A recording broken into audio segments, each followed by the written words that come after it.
Hey guys, we're back again from beyond the veil. Well, I'm no DJ, so hopefully I'll be here for a while. But anyway, guys, thank you all for coming last night and thank you for coming today. Scott is going to be doing most of the talking today because this is more his show tonight. There'll be some people, I'll put the link in the chat, guys, for any of you ghosty hunters that want to join the chat, and I'll add them. He'll be talking to you.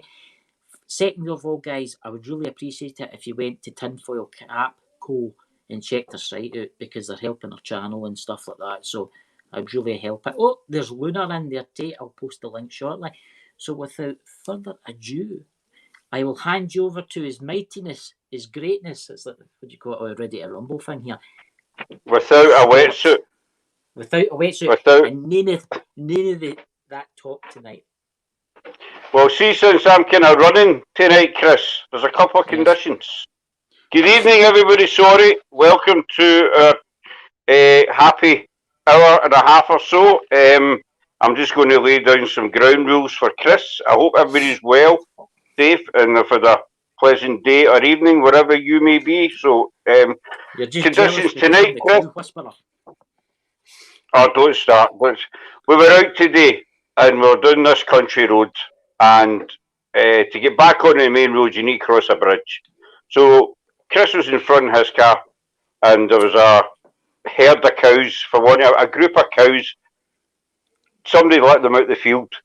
So Chris decided he went away and got the farmer. He brought them down, and Chris opened the gate and let them in the field to clear the road. So Chris is now a superhero in his wee mind. So we'll just go along with that, you know. He herded some cattle this afternoon, so I'm giving you a virtual pat on the back. So it was well done there. But do you want to say hey to some of the people in chat and then begin? Well, yes. So I was just clearing up the cow story. Hi, Dobie. Now it's dark. Shell, Luna, how are you? Hope you're well. Nicole, who else have we got here? Hi, Age of Darkness. Andy K, evening. Drew, hello there, Drew, and Dobie as well. Dobie's here as well. Good stuff. If I've missed anybody, then my apologies. So, as you all know, Sunday night is a medium night. It only started last week. So, we just basically, it's usually just mediums that's on. If anybody wants to come up to the chat, Dobie, Drew, Chris can drop the link for you. Oh, there's Hatchie in as well. Evening Legacy as well. Good to see everybody. If anybody wants to come onto the panel, talk about medium stuff, ghosty stuff, spiritual stuff, feel free, come up and we'll have a little chit chat. Bear with me a wee second. My phone just pinged. Legacy, if you want to come up, Chris can give you. I'm about to add him to the chat as we speak. The magic fingers. If you want to come up, Chris can give you. I'm about to add him to the chat as we speak. Oh, hang on. There we go. There we go. Welcome, sir. On your nose. How are you? Evening, young man. I actually watched you last night. Thank you. Quite impressive. So, how are you today? Not too bad. Obviously, we had a bit of aggro towards the end of the sort of live yesterday night. Because obviously, one of the things we do promote is obviously educating kids on the spiritual stuff. Mm-hmm. So obviously, with my 3-step kids that we have live with us, we take them on this sort of adventure with us. But it's like some people don't like it, and they're like, "Well, you shouldn't do this, you shouldn't do that." Well, to be honest, and it's like us. Shut up, dog! My God. guarantee you, right, that dog does not play with her squeaky toy all day, and then she goes, "Daddy's going live." I've got a border collie. Mine's running about the backyard in the new. But no, let's say, for example, if I did like 30 East Drive or something like that, I wouldn't take the kids. Because it's risky. So it's always a determination on where I take them. Mm-hmm. Shut up, you two! Oh my god. Sorry about that. But no, like I said, you know, it does get on my nerves a little bit because when I first started out, and I've done house calls, and you've got kids that are absolutely petrified of what's going on. And that's, for argument's sake, I don't know, it could be the spirit of their departed grandmother or whatever. And then they go, hang on a minute. You know, it's not all that bad. No. But they're scared to start with because they're not being educated into it. And that was one of kids. I don't think kids should go to things to do with spirits and stuff. Yeah. I'm just that kind of way. I can like normal places, but see places that are meant to be haunted, that are meant to have like bad entities there. Shouldn't you take your kids? Shouldn't you take your kids? I mean, the only one that I would ever take with me is the 16-year-old lad. It's obviously being 16, that's different, but with the two girls, no. Obviously, being my stepkids, I've spoke to the dad, and obviously the mum is part of us, which is just behind me there, because she runs Dark Phantom Paranormal. You know, we've all collectively between the three of us sat down and talked and says, okay, if it's risky, we ain't taking them. If it's quite nicey, we'll take them. And that's the way we work. Oh, seriously, I'm going to... Humorous with the dog. My dog's got one too. The squeaky toy. We've we've got the two cats that can they start acting up. In fact, one's running about just now. I don't know where the other one is. I've lost the other one. He's here. He's here somewhere. Who else have we got in? Hatchie. Hey Hatchie. Hey Hello. Nola. Hey Dobby. Luna. Oh, Christ. Sorry about that. That's all right. I get hay fever too. Hay fever you've got? Oh yeah, really bad. No, I've managed to solve the problem of the squeaky toy now. I lobbed it out the window. No, I just threw it out the window. So, hey. But yeah, hay fever's really bad, and obviously investigating a bloody massive field last night. Like, yeah, hay fever central. Actually, yeah, do you want to stick to that? I take as antihistamines. I take them. They don't do nothing with me, man. They don't seem to work with me that much. One dog on me lap, the other they can't find me. But yeah, like I said, but it actually, yeah, I remember I asked the question yesterday. So obviously he was talking about mediumship. We all three of us are. In a way, I just hear them, I don't see them. But the one thing I've found, because I don't really publicise it that much, because the one thing I've found is because when you look at some of these mediums, whether it's some of the celebrity ones, you know, the ones that cold read and all of that sort of stuff. Mm-hmm. The scrutiny I've got where people are like, well, how do we know you're not looking us up on Facebook? How do we know you're not doing this? How do we know you're not doing that? And I was like, well, you haven't given me a chance for a start off. So that's why, in a sense, I've kind of backed away from it a little. I mean, I use it on investigations because it's it's a little bit like as you two know, it's like a radar. It points you in the right direction. Well, Scott's more the medium. I'm no really a medium. I just I've got my guest standing next to me. Haven't I, Scott? Yeah, you've got the gentleman who comes and goes. He likes but I know what you're saying, Legacy, about first of all, the kids, you know, you take the kids and invest. We've got a 4-year-old daughter, and we took her along, but we take her during the day, you know, and we took her to, you know, might sound bad, like Greyfriars, but a lot of Greyfriars has got a bad reputation for a lot of people, but trust me, and Drew's Parallel blog, Michelle tell you this, it's not what it seems. You get into Greyfriars and it's you're expecting a a terrifying atmosphere and negative, but it's totally different. It's not like that. So we took her to Douglas Castle as well. Chris has been there as well, and she's only 4, but you know she's quite with it for being 4, and she loves it. You know, but obviously there's no way we would take her anywhere at night time, or you know, I mean, we would never put our kids in danger. You know, we would never put her in danger. But we took her, and I think 1 or 2 people says to us, "Well, that's not right. You shouldn't be doing that." That's to say, but it's not doing her any harm. Plus, it's a day out for them as well, which you know, as I say, mine's only 4. So for her, it's a day out, and she gets to see. She calls through Granny, Andrina, and what have you. So, and she loves it, and you should educate them, because I think as they get a bit older, you know, in their teenage years, if if they've not been educated, they start watching horror films, you know, Annabelle, you know, all that kind of stuff, and they get a totally different, I a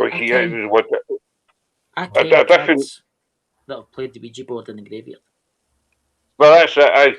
They get a totally different idea of what it's like, and they'll get, as Chris says, they'll take a Ouija board to their pals' house and start messing about, and they don't have a clue what they're doing, or you know, graveyards, wherever, and they just go about it all the wrong way. But if they've got that wee bit of knowledge up there, you know, prior, then you know it does help. There's Drew saying it's peaceful. It's the jail is locked as the negativity, but also there's no access to the jail apart from on scheduled tours. So I would never take her into the jail anyway. But the actual courtyard itself is really, really peaceful, totally peaceful, same as the castle. But and you said about the media, you know, no advertising. You know, you're a medium. I totally get what you mean. You know, because you're as soon as you say I'm a medium, people are just, you know, you're scrutinising. People say, well, prove it.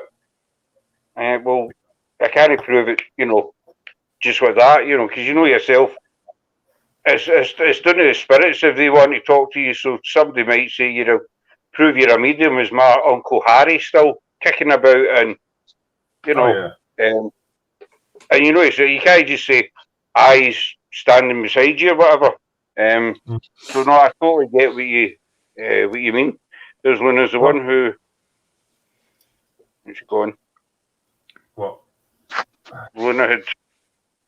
There's a comment. The ones who have an ability need to use their gifts.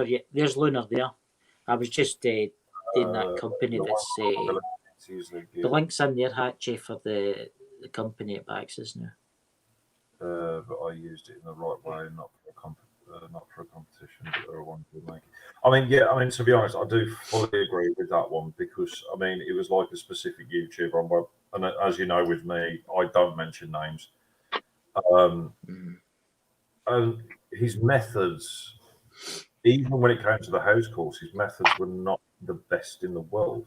Because what a lot of people don't realise unless they've followed me from sort of day one is I've been doing this for about 20 years, but I've only been doing YouTube for 4 years. Because it was more doing house calls, helping families, documenting my own stuff, sort of archiving it away and stuff like that. Then I decided to publicise it and get it out there. But it's also like, you know, I watched one of his videos where he did this house call, and you know that it was a family, they had kids and everything else like that, and he just, bold as brass, just walked in, done what he did, and then he went, yes, I sense you've got a demon in your house. And I was like, why? Why would you say that? Me personally, if I went to a house call and there are kids in the house, I would then pull parents to one side and say, right, there's something not very friendly. It's a bit of a negative one. I'm not too sure, but we'll try our best to get rid of it. You got to, basically, it's like as if, because I've said this to a lot of people when they go, oh, you know, I do house calls, but how, or I'm going in to do house calls, how do I handle it? And it's like I've always said to people, you handle a house call like you'd expect the police to come and talk to you, because you wouldn't expect a police officer to knock on your door and say, By the way, I just thought I'd let you know that your uncle has been brutally slashed up. His head's halfway across the room. You wouldn't expect them to do that. They'd keep it very, got to be handled delicately. I've been to spiritual churches where this little, and I remember it as bold as brass, this little old woman, she went to this spiritual, she was sat next to me.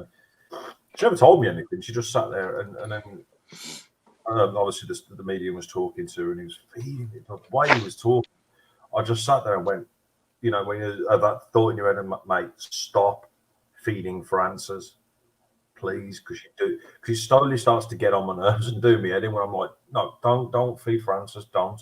If you got to miss, move on. Don't keep going for the one. And I turned around to this woman at the end because she got really upset by it, because he was waffling on about great uncles and great grannies from 1796 that nobody even knows about. And I turned around to her and I says, look, what did you come for? Because she seemed very upset afterwards. And she went, well, my husband passed away and I've lost my engagement ring and I really want to find it. And I went, okay. And I went out for a fag. I come back in. She was still stood in the foyer. And I went, right, do me a favour. And she goes, what? And I says, right, when you go up your stairs at home, I says, I know the way it's like, the way your house is laid out. You go up the stairs, you got your hallway, you got 3 separate rooms at the top of the stairs. And I says, you've got 2 cupboards in between each set of the doors. And she went, how did you know that? And I went, just go with me on this one. The first cupboard, pull it out. It should be behind there. It is behind there. And I said, here's my Facebook name. Drop us a message, or here's my number. If you haven't got Facebook, take my number. Give us a call and let me know if it all works out. Literally, you know, it was no longer than about 24 hours later. She phoned me up and went, how the hell did you do that? And I went, do what? And she went, well, I went upstairs, pulled the first cupboard forward, and there was my engagement ring behind it. And I went, because your husband told me exactly where to find it. And she went, so what? But this is a question I've definitely got from mediums, because she turned around and then said the most strangest thing, because she turned around and she went, why aren't all mediums like you? And I went, what do you mean? And she went, well, you've approached me. You asked what the issue was. I told you, but then you literally blunt straight to the point. Done. You told me where to look, what to do, blah, blah, blah, blah. The same with my partner. I full-blown described her, is it your great nan? Yeah. Her great nan to her, where there's no photos of her in the house. Nothing. Yeah. Described down to a T. Her mannerisms, the way she spoke, the things she did in life. And even my missus was like, how the hell did you do that? But then I'm getting some people saying, well, how do I know you didn't do this? How do I know you didn't do that? But as she said, there's no sort of pictures in the house. There's no nothing in our house of her great nan. I've never been to that old house. It is weird, I'll give you that. I'm going to bring up, Luna told me I had a house guest, right? And he's been here for a while, right? But I could never know his name. And then Danny came on last night. You the guy who was on last night? He's for Canada. He's he's amazing. And he says, oh, his name is what was his name again? Was it not Robert. His name Robert McConway or Cono or something? No, Robert, right? And I never thought it, and I thought, all right, his name's Robert. Seemingly likes the stone where that light switch has, right? Yeah. Right, he loves it there, right? He loves technologies. I was looked after this seeming. He's been here for 40 years. Right, so anyway, last night after the show, I went and talked to my mum, and I says, we've been in this house 40 years, strangely enough. And I says, oh, the guy was called Robert, seemingly. And she just went white. She says, the people that was in the house 40 years ago were all killed in a car crash, and the guy's name was Robert. No way. And that's the thing. So I mean, that's the thing, isn't it? Because it's sort of like, the issue that I've said that I've always had with people is I turn around and says, look, just because you get bad experiences with X, Y, and Z doesn't mean everybody's exactly the same. I mean, when I've done spiritual readings for people, I went by the rules of that no payments would have been given until I was finished, because I can't physically take a penny off a person and get it completely wrong, where it's just miss after miss after miss, because it might not be for that person, it could be for somebody else. And then even when I've done that, they've like, well, normally I've been to X, Y, and Z medium, and they've asked for the payments up front, and then they've got it all wrong, and then I've had to walk away, and I'm like, Do you think that some mediums charge an awful lot of money? oh yeah. I mean, when I was doing ridiculous amounts. I mean, What to do you be think, honest, Scott? when I was doing the spiritual reading, Well, I was reading the comments. Everybody still listening. I was going to say mine's £10 a session. Is that what it is? That's all I did. I met one once and he wanted £450 for one session. 450 quid. Aye. It better be fucking good, then. That's it. That's what I says to him. I says, well, you better tell me the lottery numbers. And he's looked at me. And I says, right, cheer in. I never talked to him again. That's just disgusting amount. Hey, sir. Hope you're good. Uncle had his gold or something like that. Yeah. Can you tell me what my great grandfather's name, and if he was on the Titanic, and what was his inheritance? But give me his bank account details. Now 400 quid. To be honest, this is the problem with it, because I mean, it's one of the things I've been, as you know, my mate Dave, which is Derice Lives, as both me and him have both said, the paranormal, it started off as research. That's all it was. It was just pure research. Nothing more, nothing less. I mean, when you look at great people, when you look at the Psychical Research Society, it's the Society of Psychical Research. When you look at those people, Ed and Warren, all of these different people, they just done it to help. They done it to research it. Now you could say, okay, I really want to go to. I'm going to go to Alton Towers Mansion. Oh, okay. How much is it? Yeah, you got to pay us about $1,500 to get in. You what? I've got to pay you $1,500 to stand in a spooky building, just on the off chance that something will happen. I mean, it's like my mate who owns Falstaff in Stratford-upon-Avon.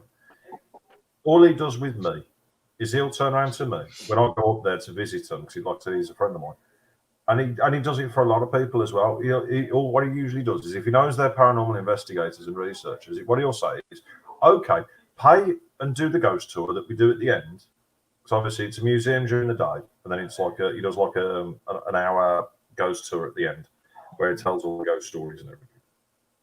And he said, if you pay and come on the ghost tour at the end, once everyone's left, I'll let you come back in and you can do a bit of research, but as long as you don't take the piece. If you want to go there as a team, he only charges 150 quid for a team. And he says, and I says, well, how come you're so bloody cheap? Because a lot of places 300, 400, 500, 600 quid. And he went, look, if you want me to be brutally honest with you, I don't even get that money, because the building that he's got was originally built in the 1700s. So he basically says all that money does is goes to the restoration and keep everything the way it should be. Because obviously he said, when you're trying to look for the right lumber, so let's say, for example, if a beam breaks, you've got to find that exact wood to replace it. You've got with the windows, because obviously it's all the original windows, everything's original. He says you've got to pay stupid money for the lead, you've got to pay stupid money for the glass, because it's all original style glass, not really triple layered or whatever. And he says that's where my money goes. But when you sort of look at places like, you know, I'm trying to I mean, to be honest, when I've done Inverary Jail up in Scotland, that wasn't too expensive. That weren't too bad. I think that was about 300-400 quid. But for the size of it, it was worth it. And for the fact that I got slapped is even better, because I was jingling a big set of cast iron keys. And I got slapped, and I was like, I never listened to my grandparents, did I? Because obviously my grandparents being Scottish, because they was from the Isle of Arran. And they went, because I told them I was going, and they went, whatever you do, don't wind them up, because you know what our families are like. We're very stroppy. And I went, nah, it can't be that bad, surely. So, you know, them big ring, cast iron old jailers ring. I I was walking up and down in Inverary Jail, this one stretch, and I was like, get back in your fucking cells, you dirty bastards, this and that, and this, that, and the other. Cell door slowly opens up. So I've gone in. Next thing I know, obviously K2 comes out, everything else comes out, just to see what could have caused this to happen. Check the window, make sure there's no broken glass or anything else like that for breezes to come in. Next thing I know, the door slowly shuts behind me, and I was like, have I done something wrong here? Mm-hmm. Felt a warm sensation on my face, and that was it. Nothing else happened. Nothing at all happened after that. Got back to the tea room, because obviously in there they do like the whole break room and all of this. If I remember correctly, there was like photos everywhere of other teams and whatnot. Next thing I know, my mate goes as white as a sheet. What's the matter?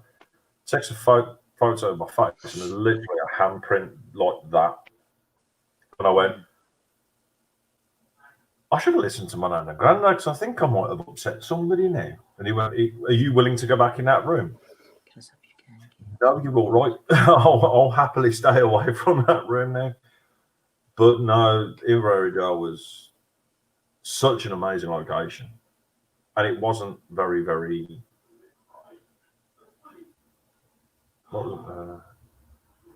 I'll give you the link, Lunar. You're welcome to come up.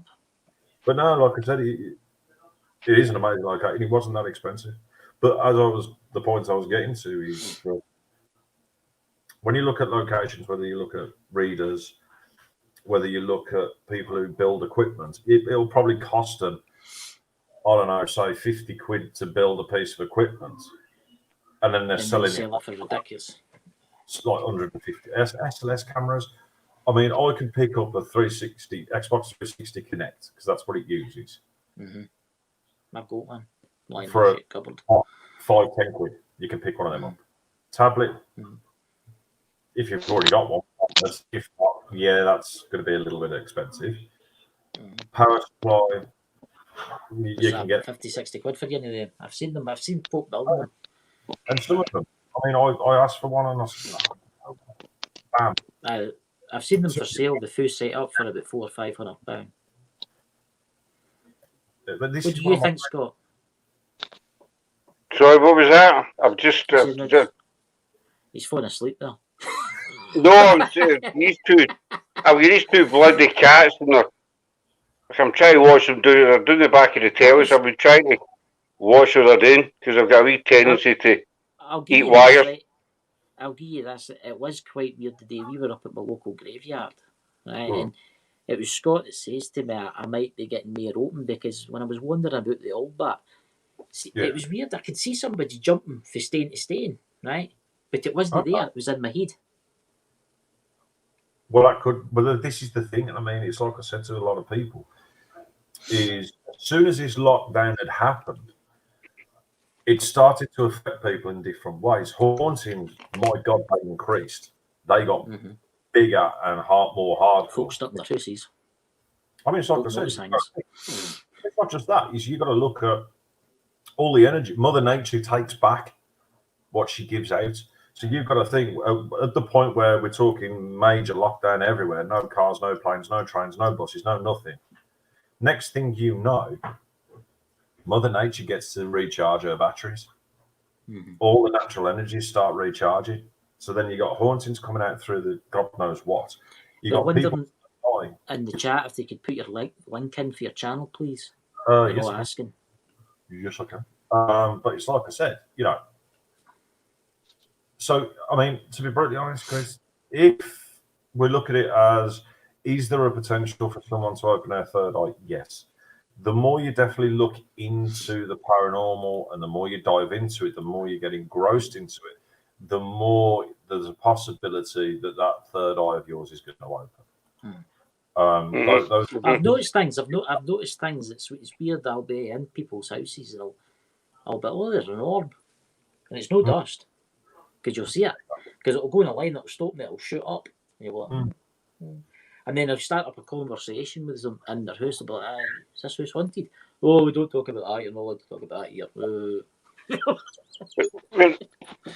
No, what you're saying about the third eye and what have you, like you said, that's true because, I mean, I don't class, people call me a medium, but I don't class myself as a medium. I don't say I'm a medium.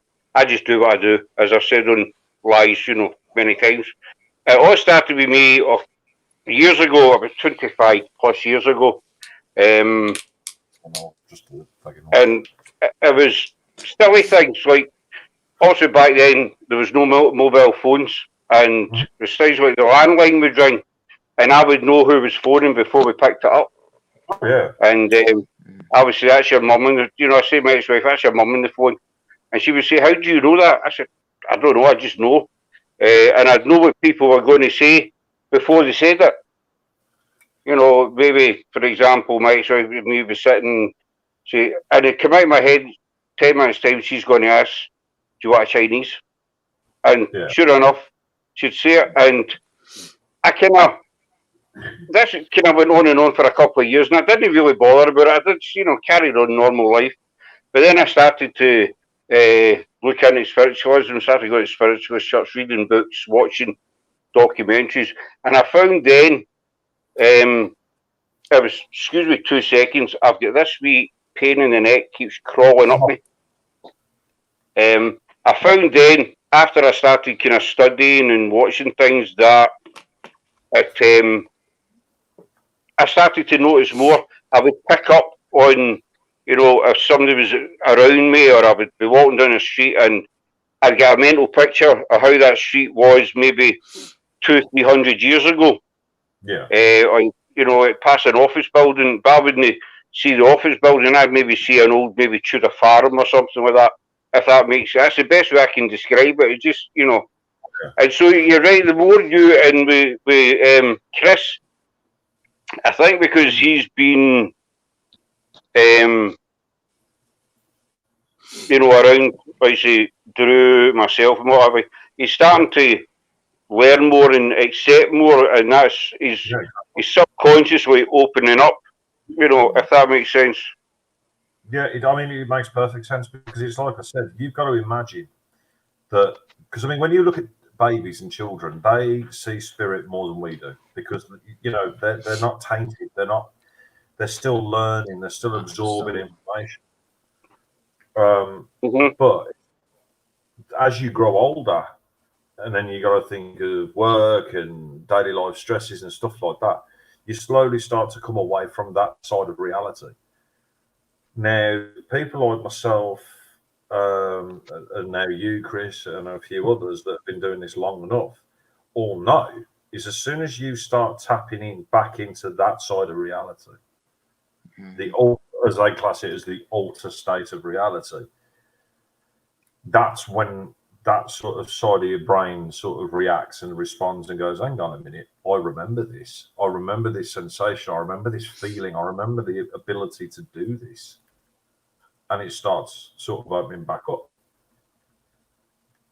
Don't mind me.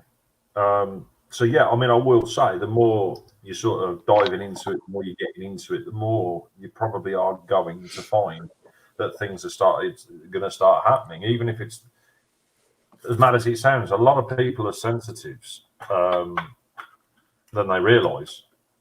It's just like someone turns around and goes, "Oh, do you know what? I just felt something then." Well, if you weren't sensitive to it, you wouldn't have felt it. So with cat, seriously, cat is so cute. You want them? It's cute, but I don't want another one. It crawls over you. When we hit our teens, we never. It's a cat. Sorry. I was going to say we got 2 dogs, a spider, 2 scorpions, 2 hamsters. Scorpions? I've got 2 scorpions, yeah. Is it true what they say? The smaller they are, the more deadly they are. The bigger they are, the less dangerous they are. No. I've got one breed, which is a tricoloured scorpion, and it won't get any bigger than that. It's to do with the white one? You get one that's white, didn't you? Yeah. It's more to do with pincers. Now, if they got very, very small pincers up at front, that's when they're venomous. If they got larger pincers, they're non-venomous because they can kill with the pincers then. And I got a transfer as well. Did you say hi to Misty? Where's the Sorry. bug spray? Hi to Misty and to Sheriff. Thanks for coming in. I hope you're doing well. Hey, Sheriff. Hope you're doing good. I've just got a coolie dog. I'm happy with my coolie dog. Let me have things with you enough all the way through a stage when you know best. It's around going on for loser and crazy instincts about many things. That's true, Andy. I think most teens these days know best, and you can't trust me. I have teenage daughters, and well, they were teenage daughters, but they always know better than you because you've no lived. They think that we were just born fully grown, and they do tend to lose. They think we just fell out of a tree when they were born, basically. How far back can you remember? In what sense? How far in life? Aye, I'm actually quite gifted in this part because I can manage. I actually shocked the doctor that delivered me because I told him what the room was like.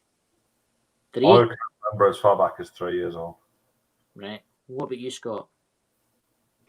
I can remember my furthest back memory. I must have been about 2 or 3. I was sitting in my pram, and my mum took me to see a pipe band in a car park.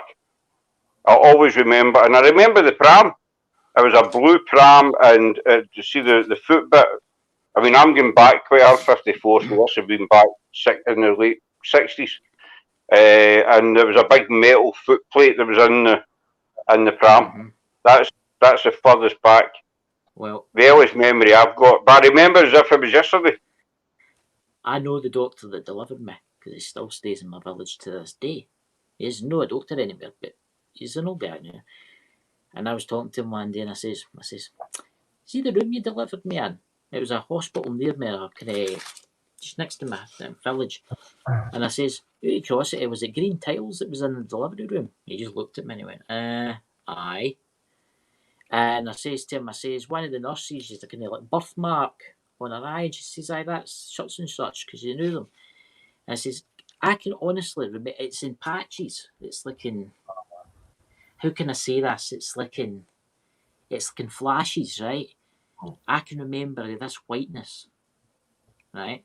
Then I can remember looking at tiles. Then I can remember being in a pram.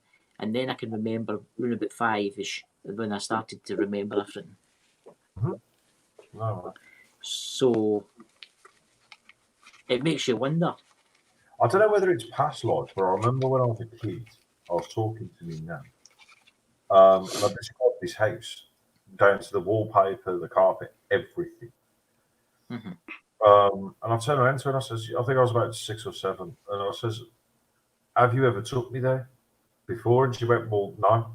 Can you describe it a bit more?" So I started the whole layout and everything. And then she went, "You know what? It's really ironic." And I says, "What?" And she went, "Well, that was my childhood best mate's house. But she passed away last, I think it was about 2, maybe 1 year before I was born." See. And I was like, how the hell would I know that? What? Huh? And I was like, that's just reincarnation.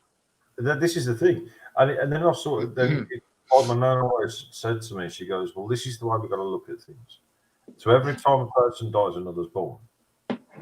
Yes. And that's the ongoing. And I says, "Okay, so what you're trying to say, that I'm your childhood best mate?" And she went, "Well, how do you know you're not?" I said, "That's just weird though, because I'm your grandson." But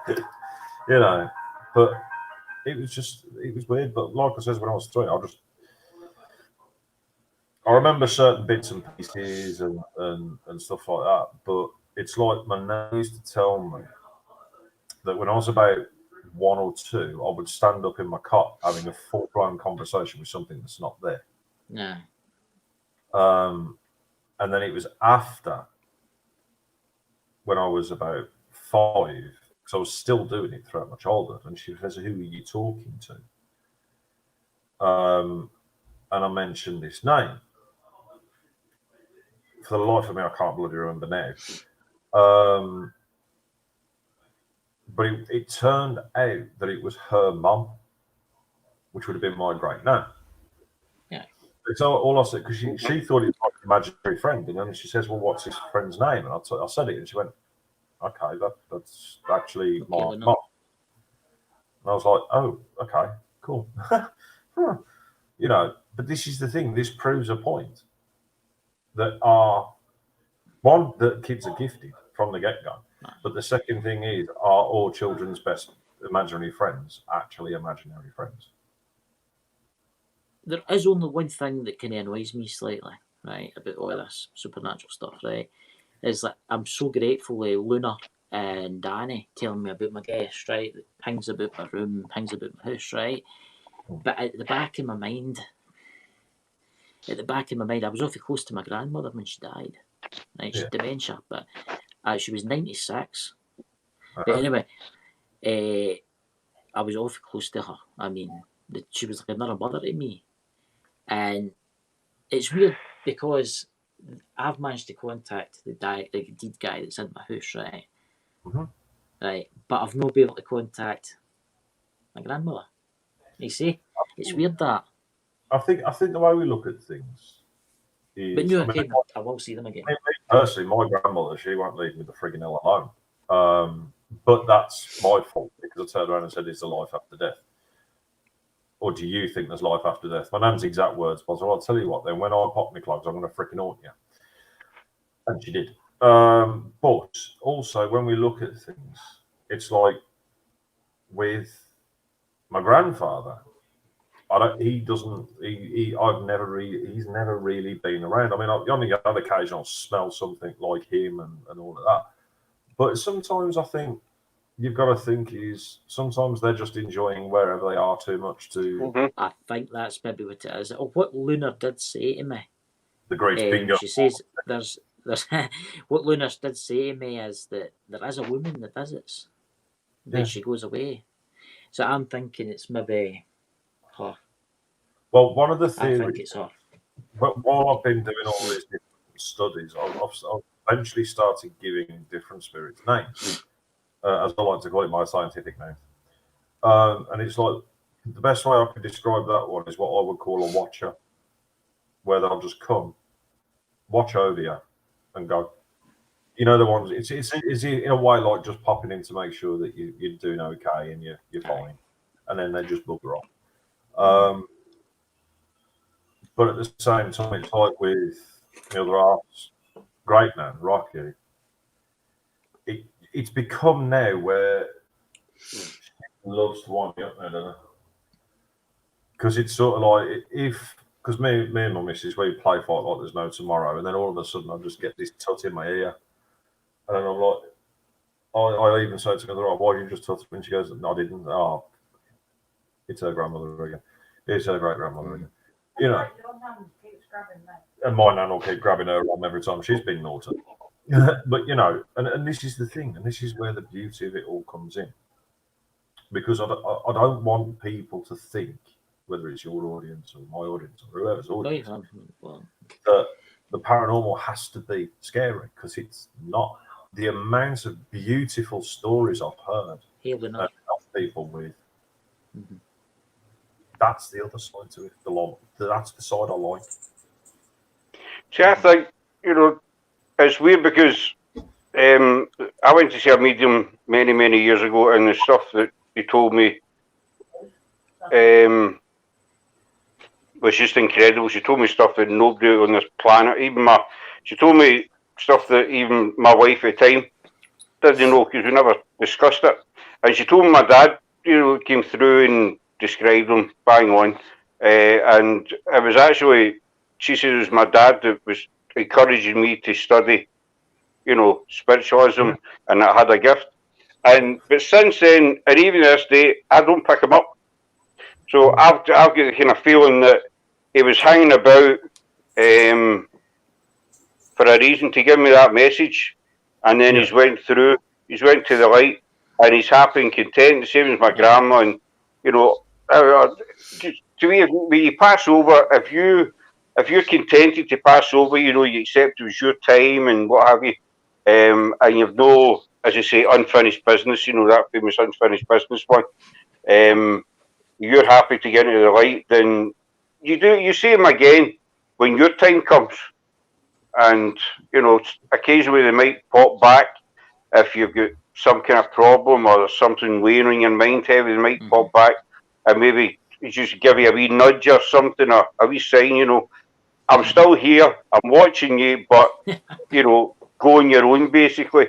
The same like Michelle's gran, that kind of scenario, Michelle's not picked her up, she's not got any message, but I feel that her gran is still about. And just to give that wee gentle nudge, if she ever needs it, if that makes sense. Yeah, it does. It makes perfect sense. I mean, this is it, because we've got to treat spirit as we want a human, a living person treated. At the end of the day, it's like, let's say, for example, I could have a message for Chris, and it'd be like messaging on Facebook, nothing, and then all of a sudden I'm like, oh, sorry. And that's the way sometimes it works in spirit, is where they're trying their damn hardest to get a message across, but they don't know how to all the time. So yeah. I mean, this is what I says. That is the beautiful side of it when you look at that. But then it's the dark side that sort of chisels away at you at the same time, and it really does. That's the one thing I've ever heard come out of a person. I think it was Lorraine Warren that had said it. And it's very true, because a lot of people said that they were fake, and I went, do you know what? The one thing that I can honestly say that's real that she come out with, I do believe that it was both genuine. But she turned around, when you go into this field, it will take a piece of you every time. It does. Especially on the mediumship side, it takes a piece of you every time, especially when you look at more of the darker stuff. Because did you say Luna's medium as well? Yes. This is there. Hello. So would you agree? Hi, Luna. Live. Sorry, Mary. Hi, Mary. Sorry.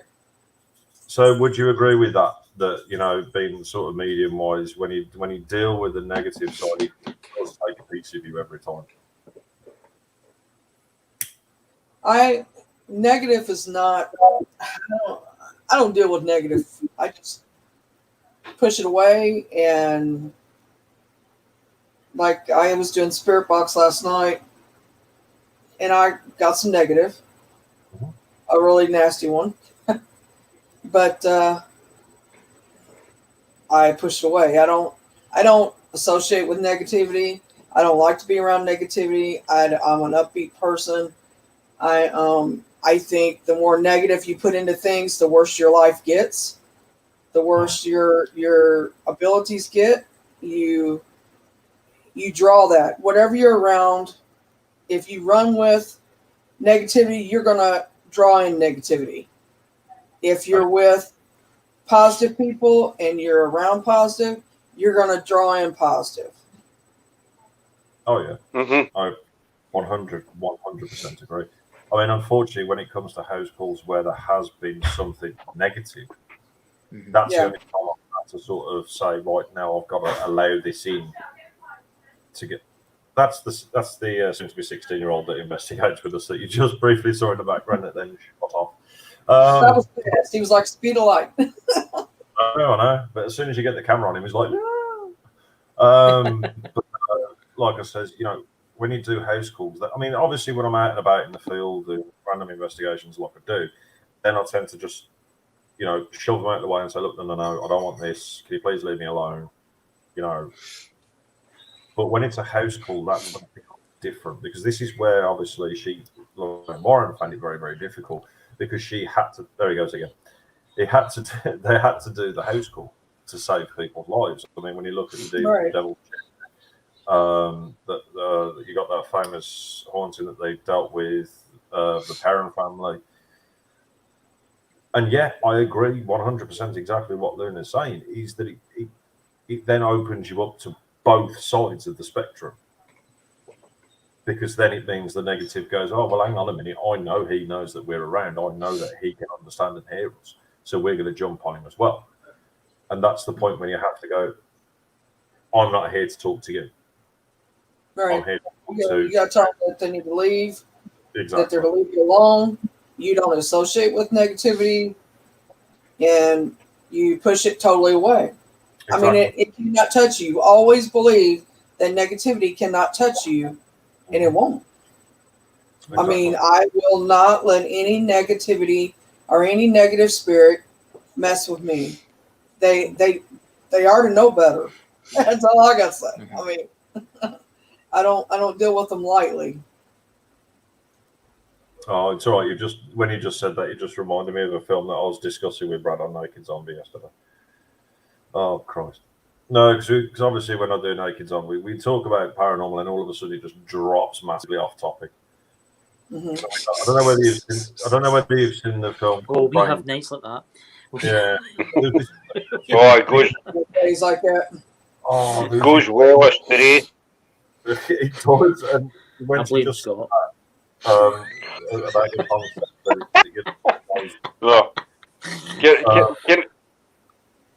There was this famous B-movie horror comedy called Brain Dead, which was filmed in New Zealand. There's this one scene that she's just reminded me of. That's why I just had to have a little giggle to myself, because I remember there's this one scene with this priest who turns up at this house. You got all these zombies walking around, and then he just literally looks dead at the camera and he's like, "I kick ass for the Lord." And I was like, "Oh no, that's just too much brilliance for one brain to sort of deal with at the same time." Where it's just Luna just reminded me so much of that when she come out with "They Should Know Better." Oh Christ! Sorry. It was just brilliant. It was brilliant. Well, I mean, it's like if you've been in this as long, I've done this since I was 5 years old. I mean, there was a time period that I blocked it out because I didn't have no help growing up through it. It wasn't like my parents never knew. I never told anybody till I was 43 years old. Wow. And I held it in all that time. But that's so the thing. I mean, when you don't have that help and you don't know which way to go, you understand what I'm saying?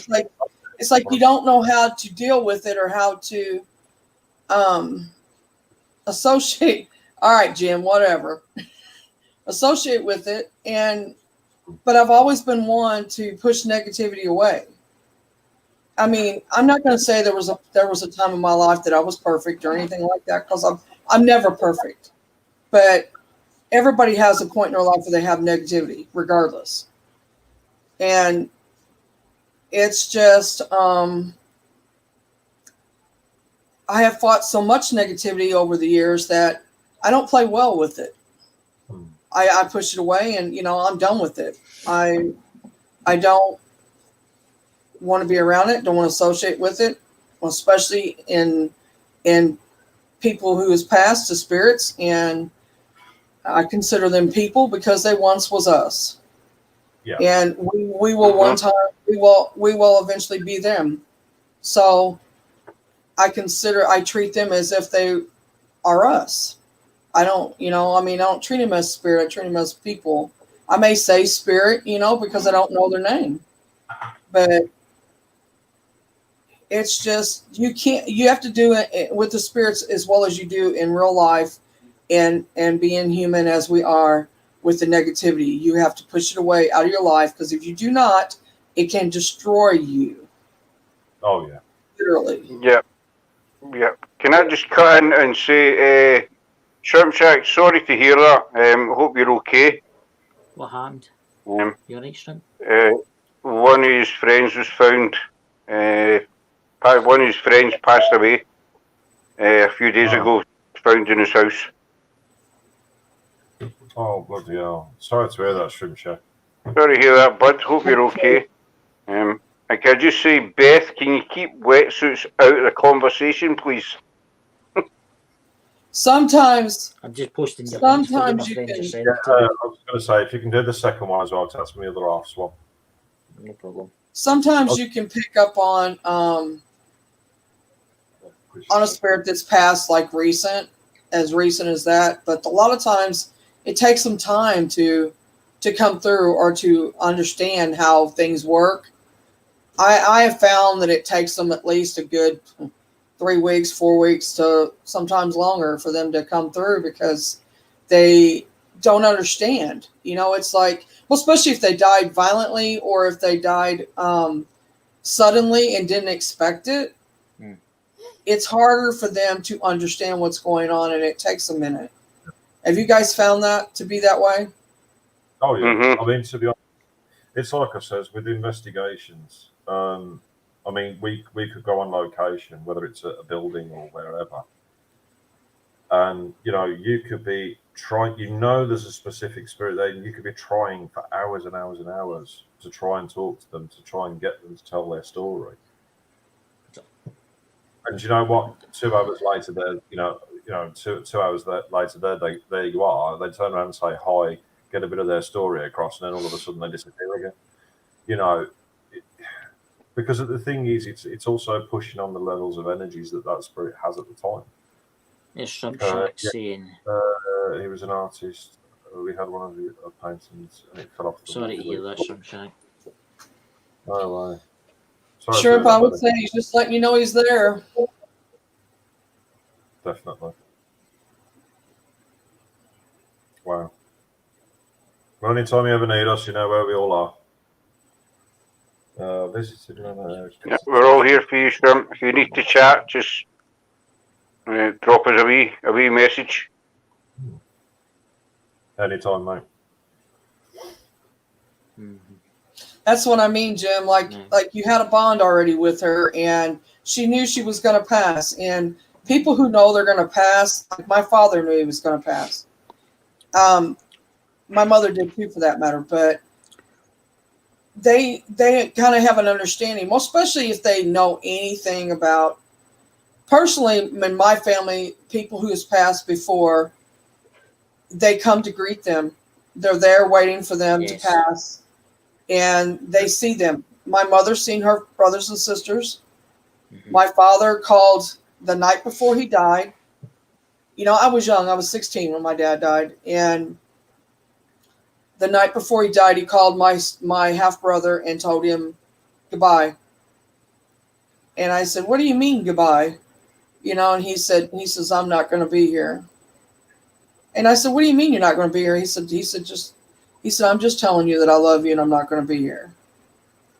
And that was the night before he passed. And he passed that night at 4:00 in the morning, somewhere around 4:00 in the morning. That was my grandfather. He was lying in bed dying of cancer, pancreatic cancer. I think it's one of the most painful forms you can get.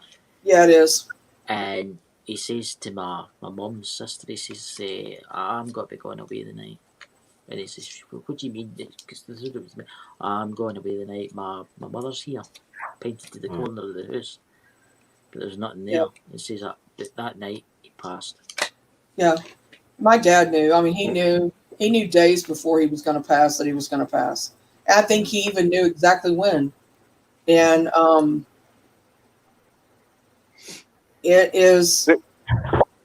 it made me think about a lot, because I was old and I knew how I was, and I knew, so it started making me think a lot more about it, and kind of, because I had it kind of blocked off at that time, so I wasn't really paying attention. You're 16, you're young, you're not paying attention to what's going on and all that, and you're freaked out about what you want to start with, and you don't know, and you don't have anybody to turn to about it because you don't know whether they're going to think you're crazy or not and put you in a sane asylum or whatever. You know how many people's been put in a sane asylum because they were like us?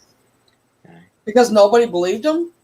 As I said to Danny last night, he was going on about people possessed, right? Yeah. Thinking they're covered in beasties and getting eaten alive. It makes you how many people are in that get possession. I mean, it happens. And I mean, it happens to this day that there's not enough understanding about this. There's not enough understanding with the kids that are growing up with this. And I'm very passionate about this. I started a new YouTube page, and I'm not saying this to get subscribers. I'm telling you, I started a new. I just started it. What's it called? As of last night. What's it called? It's called The Doorway to the Spirits. Okay. If you link over, I'll sub after. It's what it's going to be. It's going to be about helping people. It's going to be about teaching people the ins and outs of it, how to use dowsing rods, to talk to spirit if you're not like us, and it's for people who are like us to come and have a safe place to talk about it, to where you're not judged, you're not ridiculed because of it, and where we can open up about it, like Chris has done. It's something that I feel very passionate about because I had no help. And there really is not a lot of, there's people out there who have videos and stuff, but there's not a lot of help for us. There's not a lot of help for people who have this, who are growing up with this with no help. Exactly. And I mean, to be honest, it's like with me, Luna. I mean, at the minute, I'm sort of mentoring a guy called Michael. He did actually pop in the chat earlier, Michael Paranormal Rich. And it's sort of like with him. Just to say, the YouTube link that Chris just put up, that did put up, the one with NTZ at the end. Aye. That my partner's one, Dark Phantom Paranormal. I subscribe to it. If people can go and give us some love and support, that'd be absolutely amazing, because we need to get I'm the one that asked for your link. Yep, well, they're all up there now. The two without the names above it is both mine and the other half. But no, like, I tell you what I'll do. See everybody when the end of this finishes tonight. Yeah. If you send me all the links in Messenger, I'll post them. I can go into YouTube and edit the video. Well, I'll just add them to the comment section. So when somebody clicks on it, they'll be able to see who everybody was. They'll be able to click on the channel. Is it Dark Phantom Paranormal? Is that yours? Yeah. I take it. Yeah, okay. That's my partner. Because I don't know. I'll tell you the whole concept about two teams in a minute, even though we're technically one. But yeah, I'll get to that in a minute. But now, like I says, with Michael, because it's going off what Luna says. Because of me having mental health issues, I'm a big believer in some. Well, I got peed off over a comment that I received, where somebody turned around and says people with mental health issues should not be paranormal investigators. And I went, well, sod you, because I can do it just as good as anybody that hasn't got it. Now, with this Michael Paranormal Rich, he's got various different mental health disabilities. We know he has got learning difficulties as well. And I've pretty much took him under my wing. And that's what I tend to do a lot on my lives when I do my lives, is I push that anybody can do anything they wish. Anybody can do anything they want to put their hearts and minds to. Mm-hmm. Because we've got to think about it. Exactly. And this is the way I look at it when we look at sort of our generation, because I'm almost in my 40s. When we look at our generation, when we were younger, unless it was our family that believed in it, like for me, it was my grandparents, there was no belief system in it. There was no help there. There was no paranormal teams that would come out and talk. There was no YouTube, no Facebook, no nothing. Right. You had to go alone. And now, this is why he'd done my head in when I kept getting trolled. Because I was like, well, hang on a minute. I'm trying to put out as much positivity through my channel as I can. A lot of love through my channel as I can. By pushing What's your question, support, man? Support and everybody else. Because we never had it. Drew and you guys here, we never had it in our younger days. We didn't have that support network. We didn't have I'm 56 years old. I didn't have it. Well, especially you guys are younger than me, and at my time, it was all about Christ and God, and I grew. My family was Southern Baptist. My father was Southern Baptist. You just didn't talk about things like that. You just didn't. It was taboo. Oh yeah, and to go and I remember this is exactly what happened when I was 5. I went to bed. I had my room upstairs, and I had a big white 4-poster bed. And I get woke up by something that sounds like a saw sawing through my floor. And it was this little, I don't know, looked like a gnome, demon, something come up out of the floor. Just literally come up on the floor. Jumped up on the end of my bed and said he's going to get me. And he's laughing in this little evil laugh. And I said, you'll never get me. I remember this fully 100%. It's like it happened just 5 minutes ago. And he chased me around the room. And I remember running down the stairs. And I got halfway down the stairs. And I looked back and I said, you're never going to get me. And he says, I will get you eventually. I said, no, you won't. I said, you will never get me, ever. And that's when I start. And right after that is when, I don't know if I seen before that and I just don't remember it. And they knew how I was going to be, or if they knew that I was going to be somebody who was what they call a light worker or what. But they were coming after me regardless at a young age. Yeah, and I said, and I'm like, it's not happening. Just, you know, to this day, I've seen it. I've seen the same one 3 times in my life. First time I was 5, second time I was 10, and the last time I was 30.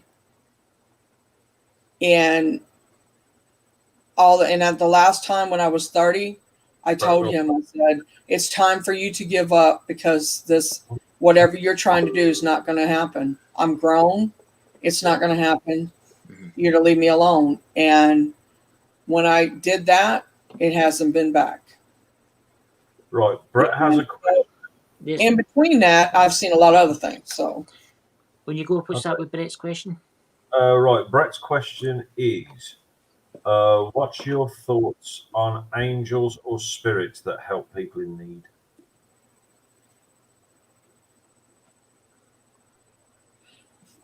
Well, which one of us? Because I mean, I have thoughts about it. I mean, tell you what, I do believe it does happen.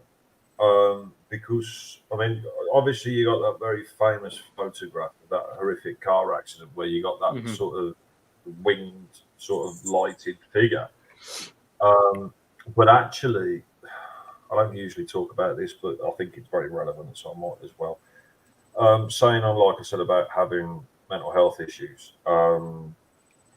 I went through a very, very bad patch in my life, where I pretty much wanted to end it all. I'd had enough, and I just walked out. Nobody knew where I was. Nobody knew nothing. So what happened afterwards, I can't explain. But I took a massive overdose. I had to be brought back by the ambulance crew twice. The thing I can't explain was how I was found, because it was literally in the middle of nowhere that I'd gone, because it was that whole, I wanted to be away from it all. But ironically, I was found because I managed to snap out of it and wake up in an ambulance. So do I believe that there are guardian angels and spirits that help people in need? Yes, 100%. Because whatever happened, something helped my ass. So I'll tell you. Sorry. Carry on, no man. Sorry. I was going to say, you know, my perspective on life after that incident has completely changed. You know, there's been nothing since. I've never attempted anything since, because my belief was whatever saved my life that day, whether it be an angel, guardian angel, or whatever, there has to be a reason behind it. There has to be a purpose behind it. So there is a reason. Look where you're at now. Look where you're at today. Look how many people you've helped and how many people you're going to help. Exactly. There's your reason for that. I can relate to that one because I'll tell you what happened to me years ago. I used to be a delivery driver and used to drive a van. I used to do down Carlisle way every day. And it was before the seatbelt law came in, you know, I'm going back years ago, before seatbelts were compulsory. And I never ever wore a seatbelt because one of my friends' mums was killed in a crash. She had a seatbelt on and the car went on fire and they couldn't release the seatbelt. So she was killed, unfortunately. And so I was really against it, never ever wore it. But then one Friday, I'd done my last delivery in Carlisle, and after I finished in Carlisle, there was a wee lay-by just outside of Carlisle. I used to always stop in there and, take a break.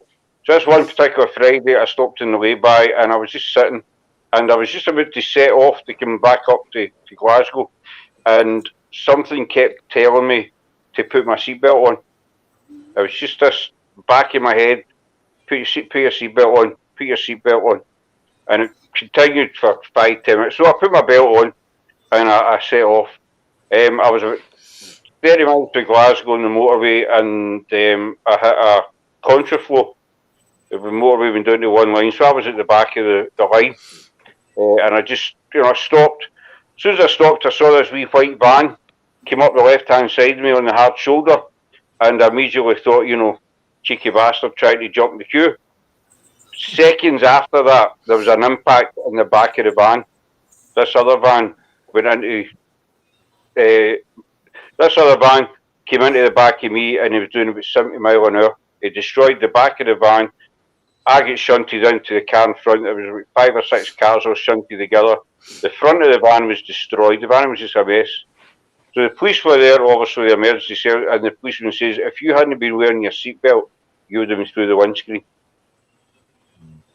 And so, and as I say, I was totally against seatbelts, and just that kept nigging, put your belt on.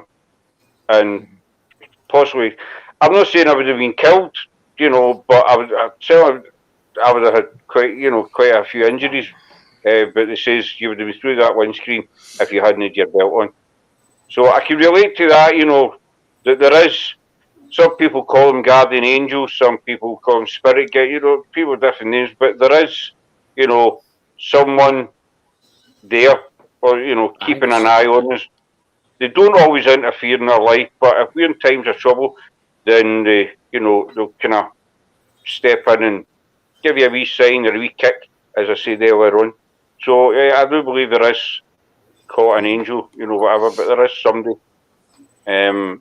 looking over us. I think there is too. I mean, my aunt, I was 18.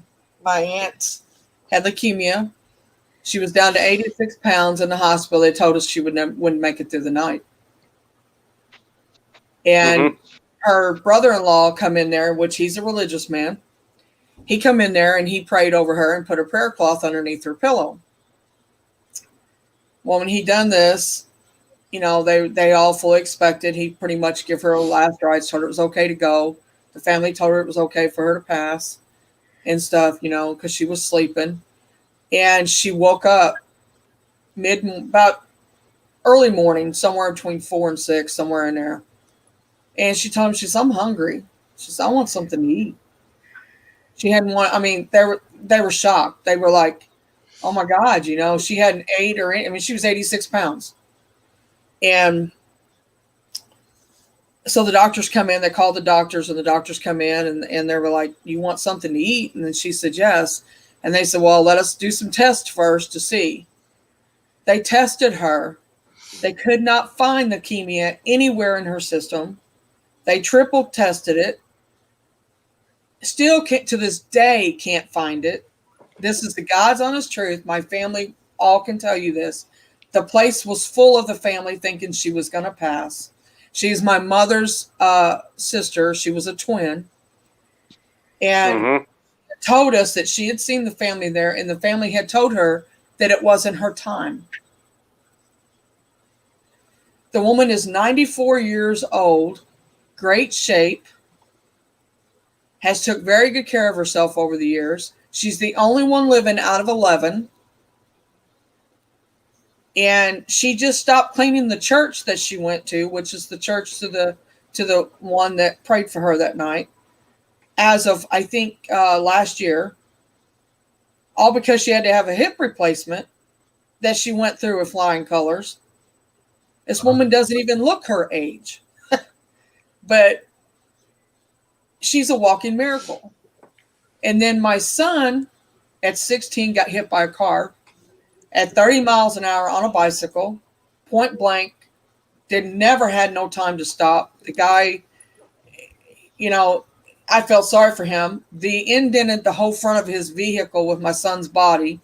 My son went flying up in the air, come back down on the windshield, face first.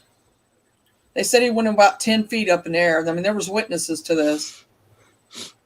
The police call me and they tell me, they said, just, your son's been in an accident. We don't want you to be upset. And I said, where? They're going on about not being upset. And I said, just tell me where. So I get there in a matter of no time. I get there and I jumped up in the back of the ambulance because that's where they had him. Yeah.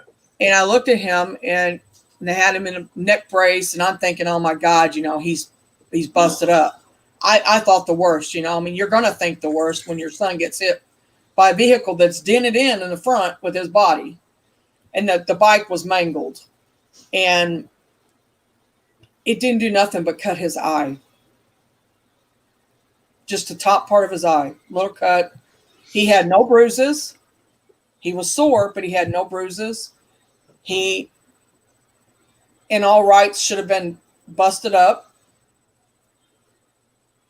I really, nobody could beat me hard enough to make me believe that my mother, who had passed, who adores him, she saved him. That when he went back down on that car, he had somebody holding him to keep the force of him coming back down and give him a scratch on his eye. He had to have 4 stitches on his eye. But the front of this van's got his body print in the front of it. Cool. You can't tell me that that's not a miracle. So yes, do I believe that the angels and the spirits work together? Yes, I do. 100% believe it. Definitely. There is definitely, there is definitely angels around us all the time, to either take us over or to help us to save our lives. You see, we were saying earlier on about people who know when their time's coming as well. I also believe that. You hear the old saying, if you've got a relative or something in hospital and they pass away, you're not there, and people will say they waited till you left. Have you ever heard that saying? They waited till you're away. Yeah. Oh yeah. My dad, my dad had cancer. He was in hospital. Obviously, we got a phone call about 6 o'clock on a Sunday, Easter Sunday it was actually, and so you need to come to the hospital. He's in a bad way, so we were up there first thing in the morning, and doctor kept coming in saying, "We don't think you'll see 9 o'clock, and then we don't think you'll see lunch." Doctor kept coming in, but to cut a long story short, it was about 11 o'clock that night, just after 11. The doctor came in and says, "Look, we think he's going to be all right, so why don't you go home and get some sleep and come back up tomorrow," sort of thing. So I left the hospital and I got home about 11:30, something like that, and I was just going into bed, and it was the landline. The phone was right beside the bed, and just as I was climbing into bed, about 20 to midnight, the phone went, and I knew right away who it was. I picked up the phone and says, "Your dad passed away at some 11:22, just 11:20, about 15, 20 minutes after I left. He passed away. And I'd been sitting there since about 6:30 that morning, and so I believe that as well. That they know when they're going to go, and sometimes they wait till they say their goodbyes, and then they slip away. Somebody that comes to take us, basically, if that makes sense. It does. I'm just posting everybody's links if you want to.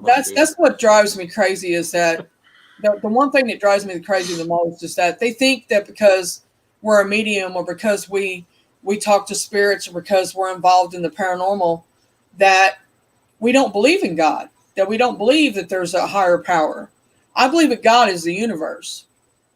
I believe that He is everything, that He is the creator of all. Now, do I think that there's others underneath him that are a lesser god? You know what I mean by that? Like, they call the gods and the titans or whatever, I believe that there is the ones that under him that worked for him, that was his soldiers and the angels. And I believe in all that. Yes. Just because I'm in this does not mean that I don't believe that there is a higher power. I mean, we exist for a reason. Spirit exists for a reason. What is the reason that I believe is the universe. The universe has created all. That is. I'm not asking anybody to believe how I believe, but that's how I believe. And I believe the same. I'm sorry, when I'm the same as you, I believe there is a God. There is some people call him a supreme being. I think many people have many different names, I mean, they use, but no, I believe there is a God. To break it down, you think about this. Jesus was a man, right? Who created Jesus? God did. God is his father. All right. If father is man of all, okay, you get to the Jesus part, he could heal people. So the Bible says that he could heal people, right? Mm-hmm. Is that not magic? Is that not mystical? Is that not, you wonder how he could do that? What makes us any different than that? Because he was man just the same as we are. I mean, if you think about it and you think about the concept of what he could do and what we can do, what makes anybody think that we're not blessed because we have this gift, or because we're, that we're from the devil itself or whatever? Some people believe that because we're in this, because people need to open their eyes to the fact that because we're capable of doing what we do, and does not make us a bad person, doesn't make us evil, doesn't make us full of negativity or all the above. I'm not. I just think that people have ways of looking at it. I'm not asking anybody to believe how I believe. I'm not asking them to, but they just need to think about it. If you would think about the sides of what happened in the Bible, and if you've ever read the Bible, which I have, I don't memorize it, no, but there is magic in there. There is abilities in there. Jesus had an ability to heal. It's an ability. It is something that God has given him. We have the ability to talk to spirit. I'm not saying I can heal anybody. I'm not saying somebody else can't heal somebody. I'm just saying that because I have the gifts that I have, I feel that it come from the universe, and I believe the universe is God. I'm just saying. No, you just say, we've got our gifts, and a lot of people don't understand it, and probably 300-400 years ago we would have been classed as witches or, something that, way back then we might have been seen as you say, evil, and maybe been burnt at the stake or, whatever. So no, I mean, our gift does come from somewhere. And I believe it's, it's the old saying, a God-given gift. I believe that's what it is. I can't think of any other way to I just explain think people need to open their eyes to the possibility of it being of the paranormal. I mean, trust me, it's opened up a lot more than it used to be, and YouTube has helped that. I don't dish YouTube. I know they got some crazy views on things, and the way they handle stuff is kind of wanky, but I think it's a good place to put it out there, to let people know that there is more to this than what they really think, and to try to get people to understand it. I mean, it's an understanding thing. Some people just don't understand it. And if they would listen and pay attention, and people who are true, like us, who tell people things that whatever we pick up, you know, I'm not 100% perfect on anything I do. I know it's an ever learning process for all of us. None of us are experts. None of us. As a learning process, just get back to earlier on, we were saying about people who are interested in the paranormal and maybe getting into the wrong way. If we've got a gift, okay, as you say, we're not all experts, you know, we're all still, every day we're learning, but if we can maybe pass on what we know to somebody, Right. to help, maybe that's, I mean, I'm not advertising here, by the way, I'm just saying we're doing this Halloween thing at Greyfriars. We're going to be, the maximum is 15 people. And what we said on a live a couple of weeks ago was if anybody's interested in getting into the paranormal and is maybe wary of going on a ghost hunt or whatever, to come along. And, you know, we'll take them around Greyfriars and basically show them what, you know, what we do, to give them maybe a wee starting point for, you know, whatever side it is they want to go into. So it is important to try and, I mean, at Halloween, it's not going to be an actual investigation. It'll just be whoever turns up with sort of showing them the ins and outs. But to me, it's a way of getting them started. It's a way of getting their foot in the door and saying, right, you might have seen such and such on YouTube or documentaries, but, you know, this is what we do. And this is where it's kind of all about, the start of it. So, you know, and as I say, it gives them maybe their first step to follow on. And if they want to start up their own groups or, you know, whatever, then it kind of opens a door for them. So it is important to try and pass on what we know so far. I'll say the word so far, to other people. Dark, you're so full of it. He's a funny guy, Dark, isn't he? Yeah, he is. Andy that's in the chat, he says I freak him out. He said I freaked him out when I first talked to him because I read him off like a book. He was like, oh my God. He said, you freaked me out. So I'm sorry, you know. But he says it to this day, is what Nicole says he does. I think you're amazing, actually, Lunar, because you told me about my guest. I knew he was there. And when Danny told you where he was standing, that's the exact place I told you he stands at. Exact spot. And I've got his name right back there by that light switch. And his name's Robert. Mm-hmm. I don't know if he's here now. I don't know if he's here now. Maybe he is, I don't know. I haven't seen him yet, but I really haven't been paying attention. But he pops in and he'll stand there, and now that he knows, he said, "You're one freaky woman, Mary." He's probably Michael Paranormal. He's probably down the stairs watching the 60-inch telly. He might be. He goes all over the place. He likes it that you know. He likes it that you know he's there and that you haven't acknowledged him. I think it's comforting. He does like that. Mm-hmm. And your grandmother has been in and out. She comes and she goes. She goes and she sees other family and comes back. She's a traveler. She likes to travel around. But you know, it is what it is. I don't always pick up things. You know, I may have a day that I don't pick up nothing. And I think it's because I have a tendency myself to block things out. Are you guys the same way? Like when you just need to shut down, you just shut down and you don't pick up nothing. It must be terrible. And I think it has to do with my health.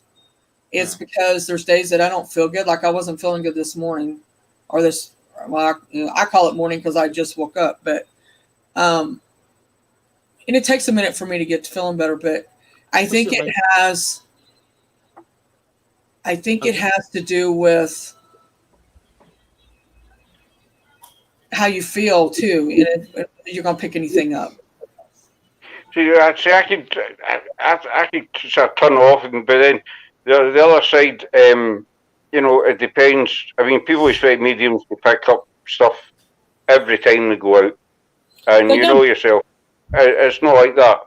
It's down to spirit as well, whether they actually want to tell us anything or show us anything. And I mean, sometimes if it happened today, in fact, I was out today with Chris and Drew, and sometimes you get into a place you don't pick up and everything right away. But the longer you're in there, the more you tend to pick up. Right. That's why you keep going back, so you get more and more. It's like an ever learning process. Oh yeah. I mean, to be honest, it's never stop. I was going to say I get people ask me all the time. Today, so we went to cemetery, Douglas. I don't know if it's called Douglas Cemetery or whatever. Douglas Cemetery, Douglas Cemetery. We were in there for I don't know, about an hour or so, an hour and a half or something. And it was only in the last half hour. Well, I picked bits and pieces up, not very much.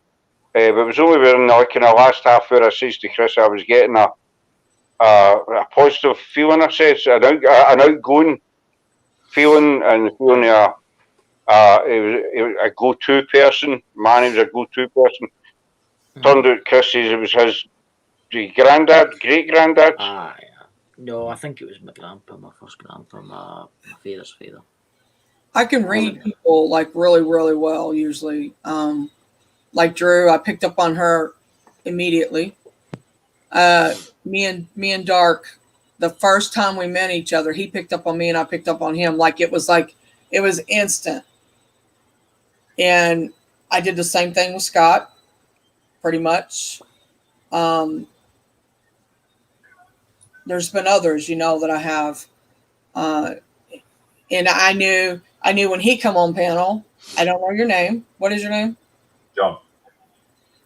Well, I knew when you hit, as soon as I seen you on the screen, I picked you up. I mean, it was like, and it's not because of the show. It's just because it's like I have like a bell that goes off or something that it just, are you guys the same way? I mean, you pick up on others. I get that. I get, I picked up on you, Mary, but I get also, if I meet people, usually within the first 5 minutes, I can tell you exactly what that person's like inside out. I can tell you all about them. Oh, me too. We're going to get along or we're not going to get along. Exactly. There was one night, Sarah and I were out in a local pub here, and some of our friends were there. I'd never met them before, and there was one guy there in particular. I just took an instant bad feeling against it. Just an instant. He hadn't even said hello to me, and Sarah was, I said, I don't know, I don't like him. There's something, there's something no right about that guy. I'm not going to near him. And it turned out a few months later. I'm not going to also get into detail or names or anything, but it turned out a few months later I had good reason not to like him because of some of the stuff that he did, basically. So you get this instinct sometimes on people right away. Nicole is she's very in tune with herself too. She gets, and I get it like she does, like it's like a trailer, like a movie. It's like, I don't know how you guys pick it up. Mine plays in my head like it's like an old movie that it's like, the really old ones where they like flip pages, and that's how you get the movie going. That's how it plays out for me. But when I pick up on people's how they are, it's not like that. I just instantly know how they are. I can tell people how they are. I can tell them things in their life that I shouldn't know. Just stuff like that. I mean, I'm not, Nicole said I was always dead right, but I'm not always right. I'll never say that I'm always right, ever. I'm never 100%, but I do. Yeah, Andy, I know I'm that old. You and Dark are a lot alike. But anyway,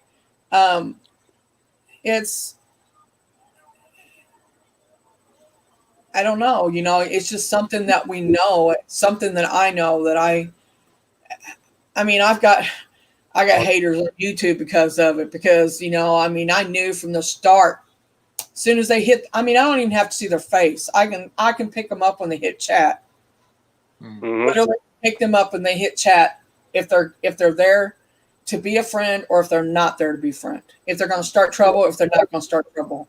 I have told several people about some that is like that, and I haven't been wrong yet on that. That I will say I've not been wrong. Hatches saying, I honestly think people need to research more, find out historically what's happened and where at as people are news. You're totally right. Hatch.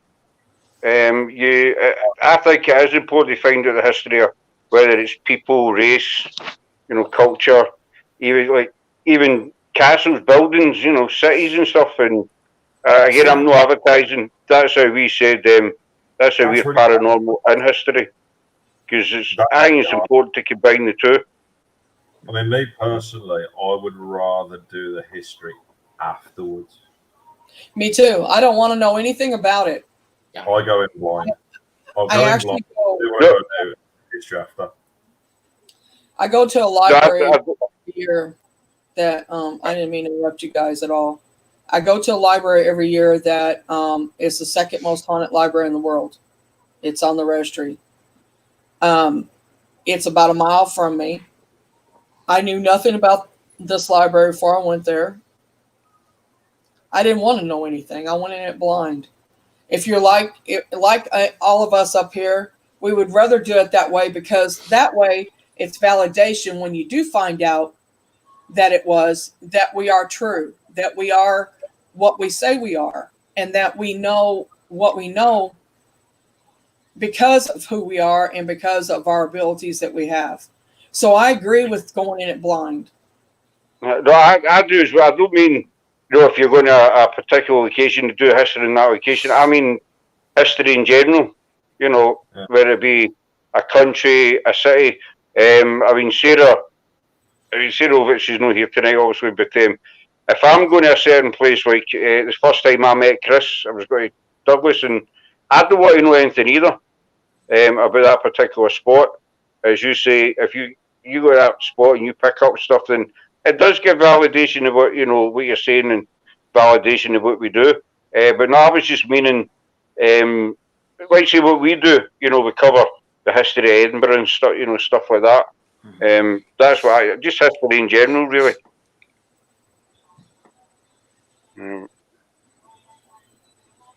Nicole, I don't value myself as a medium. I'm still, but no, you're right, Nicole. We are all still learning. I'm not the one that actually named me. Everybody else named me, because when I went into this on YouTube, I never called myself anything. No, I don't. And I still don't. Everybody else named me. You know, I mean, I'm like, okay, you think so? It's also like what I said pretty much at the beginning was, unfortunately, when you get the fake mediums of the class of mass, it does give us legitimate people a bad name. So that's why I never sort of plastered it all over my channel. Oh, I'm a medium, I'm a clairaudient. Oh, I don't either. Because at the end of the day, the least, I mean, I'm getting trolled as it is, but as a lot of people say, as soon as you start hitting the high numbers in the subs, you're going to get hassle left, right. You get the trolls. Well, the trolls are pain in the ass. It's the going to happen. paranormal community's getting trolled, period. It's not just you. It's not. I'm getting trolled. You guys will get trolled too eventually. It's going to happen. I've already been trolled a few times, but I've got this great way of dealing with them. It's called, every time they put a comment, it's block them. That's what I do. Let's face it, I block them.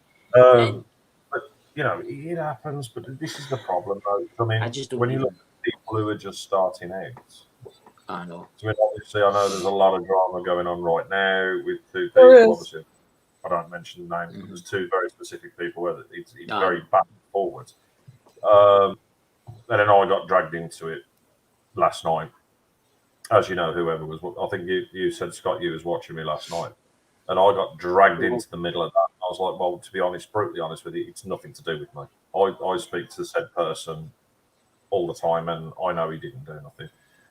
But at the same time, it's also true with what I said at the end, was a lot of these people who are trolls, they're missing something in their life that makes them happy. Right. They have to carry on their miserable life where they've got to push out that negative. And do you know what? How I deal with trolls is I just turn around and say to them, do you know what? I hope you do find that happiness in your life that stops you from doing this. But if you don't come on my channel. Simple. Because I don't want my happiness ruined. Right. Because I enjoy what I do. Do I class this as a hobby? No, I class this as my full-time job. This is what I do. Mm-hmm. You know, once my back went out, because I got deterioration of my spine, so I can't do a lot of the manual labor I used to do. I was a head chef way back and all of that. I can't do that anymore because it hurts too much. I'll add you to my Facebook group, and you can share your links as much as you want. I think I actually joined your Facebook group as well. I'm sure I did. Did you? Oh, I will. Yeah, I joined last night. Just feel free to post this. Just feel free to post as much as you want. Cool. Yeah, I'm just Chris. It's fine.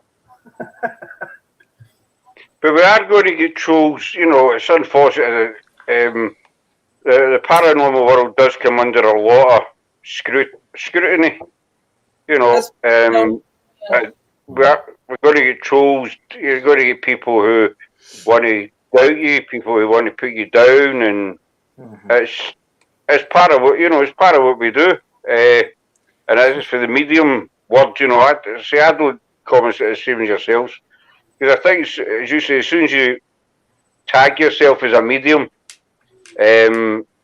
people expect you to be able to tell them everything about their, their dead gran or aunt or whoever, and also brother, sister. Exactly. And the other thing is, as soon as you tag yourself as a medium, people kind of look at you and think, well, are you a medium, or are you just calling yourself a medium? Are you a fake? Are you, so you're better off. You're better off not tagging yourself. You just, as I say on most of the lives, I just do what I do. That's the way I put it. And when it comes to sort of tagging yourself, different things, I copped it big time when it came to a troll. Up until I actually sent my paperwork over to him, and he was like, "Oh," which is the fun part. I like that reaction when you send legitimate stuff over, and then they just go, because obviously I got ordained. I'm the most unorthodox ordained priest you'll ever meet, but I'm an ordained priest. I do know how to do exorcism, stuff like that. I've been given the books, the right stuff that I need. When I got ordained into it, and then it got brought up in conversation. Next thing you know, I had this bloke running around talking to bishops and everything, and saying, "Well, they're telling me you can't do this, you can't do that, you can't do this, you can't do that." I went, "Hang on a minute. You what?" At the end of the day, when you look at, say, people like Ed Warren, he could perform exorcisms, but he didn't work for the Vatican. He didn't work for the Pope or anybody else like that.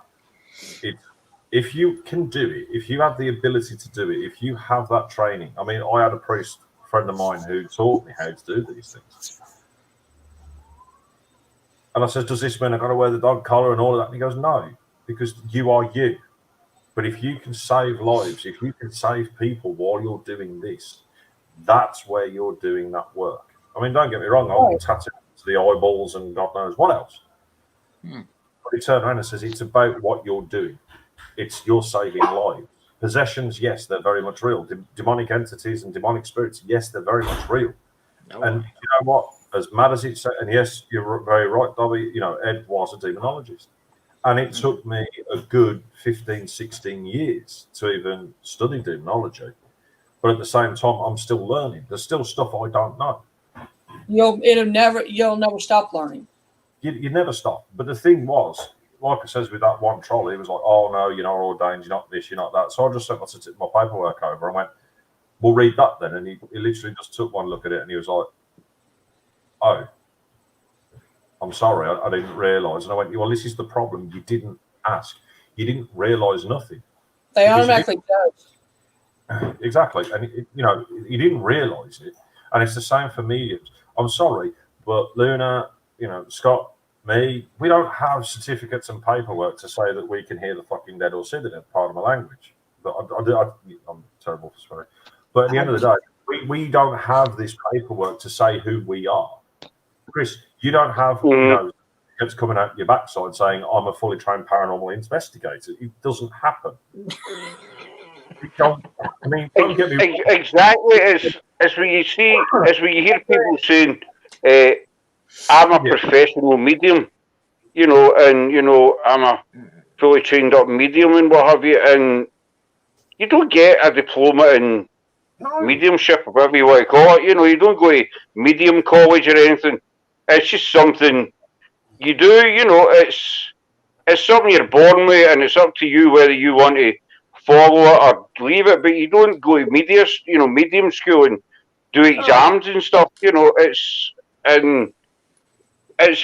always found that crazy. I mean, I've been called a self-taught medium, which maybe I'm a self-taught something, because I studied it myself.